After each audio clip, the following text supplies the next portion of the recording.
Hi everyone, I'm Dr. Z. Welcome to my channel. I thought it might be a good idea to discuss feelings of dysphoria.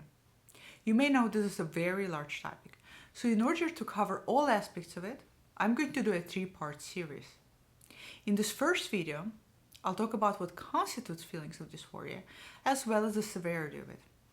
In the second video to follow, I will talk about the absence of dysphoria in gender-diverse individuals, meaning people who are gender diverse and even undergo either full or partial transition, but who don't experience dysphoric feelings. And finally, in a third video, I'll talk about things you can do to help you cope with feelings of dysphoria. So let's talk about dysphoric feelings and what constitutes feelings of dysphoria. Chances are many of you know exactly what I'm talking about today. And if not, you may be wondering if some of the feelings you have are actually feelings of dysphoria. Or maybe you're in an alley, trying to get a better understanding what constitutes gender dysphoria. Gender dysphoria is generally considered a feeling of discomfort. It's a feeling of unease and dissatisfaction with one's gender or anything gender-related, either physical characteristic or social markers of gender, but not just any discomfort. For those not familiar with dysphoria, let me give you a general contrast that's very reductionistic but can help you understand, so bear with me. Here's an example.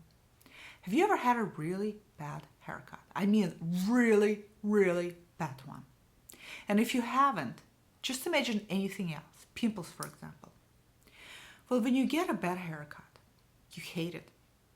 In fact, you hate how you look, especially how your face looks. No matter what you do, it just doesn't look good. It makes you feel very unattractive. You don't want to leave the house, you don't want to go out, you don't want to socialize, all you want to do is hide. Well, gender dysphoria often feels similarly, except it is in relation to your gender. Now, where's the bad haircut? We know it's temporary, right? With gender dysphoria, it is not. The feeling of gender dysphoria is persistent. It is frequent, it can occur on a daily basis, it can also vary in intensity. This is primarily because gender is a big part of how we are seen and interacted with in the world. Whereas the bad haircut is just one aspect of our expression, gender is so much more than that. Think about it. For example, everything about your body screams gender. Your face, body hair, broad shoulders, your chest, and most importantly, your genitals. All the things we got because of the puberty are there to mark a representation of how we're seen in the binary world. Gender dysphoria also varies from one person to another person. Some people feel a strong dissatisfaction with their genitals, while others just don't. Some hate their facial hair, while others feel very dysphoric about their voice. While some people don't experience any dysphoria at all, and I'm going to talk about that more in the video number 2. Just like gender is a spectrum, so are feelings of dysphoria. What's worse, once you're out the door, people gender you based on a variety of scannable markers. If, for example, in their mind you come across as male, they will automatically use male pronouns and will interact with you in a very male-centric way. The social interactions further reinforce and intensify feelings of dysphoria. In many ways, dysphoria is a form of invisible handicap. Now let's look back at our bad haircut example for a second here. If you got a bad haircut and you go out, chances are most people are just going to politely ignore it. Nobody's going to be a douchebag and call you out on it. But imagine the opposite were true.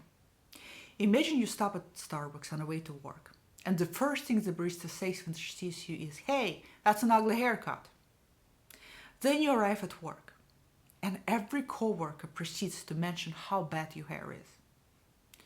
Now, when you already feel awful about your hair, the last thing you want to feel is being reminded of it. Fortunately, when it comes to bad hair, most people are mindful enough to ignore it.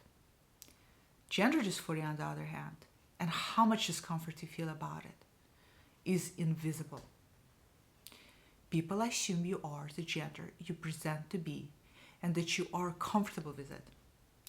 This leads to increasing dysphoria because no matter where you go, you cannot hide your gender. So when one already feels strong discomfort with their gender, being misgendered continuously is like taking a beating to your inner self again and again and again. It is incredibly painful and can lead to symptoms of depression, anxiety, feelings of hopelessness, and even suicidal thoughts. Feeling gender dysphoria is not a joke. It is incredibly serious. Many individuals take their own lives because of the pain they feel when they experience gender dysphoria. As mentioned, it varies from person to person. It also varies in intensity, with some days being better, while other things being completely worse. It can also sneak up on you when you least expect it. I like to call it kind of like a silent assassin that springs up on you when you're just kind of not anticipating it. One morning you may be feeling good and confident, and suddenly you're overcome with dysphoria. You feel paralyzed, unable to move. But hey, I'm just a cis woman. I have taken my gender for granted my entire life. The only way to understand the painful reality of dysphoric feelings, I have asked many individuals to share in their own words their experiences of gender dysphoria. Now I'm warning you, these are raw feelings.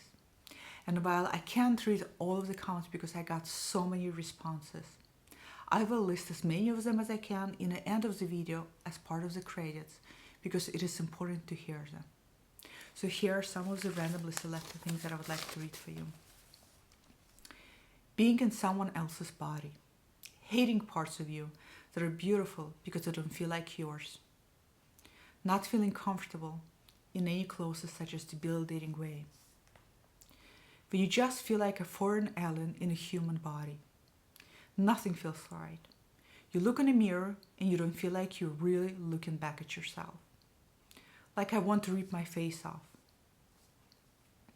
Some days I wish I could wake up and just see my chest gone. Just flat and beautiful the way it should be. Like I'm resigned to the fact that I exist, rather than at peace or even happy with it. Dysphoria is the emotional punch in the gut, that I am what I feel I am. That incongruence, it is feeling like an imposter, or worse, a sad joke. Working really hard on no sleep, and then I catch my reflection at 3 a.m. Still no sleep. And I just look like the monster version of my father. The stress that suffered due to being seen as another gender, or looking like the gender in which you clearly aren't.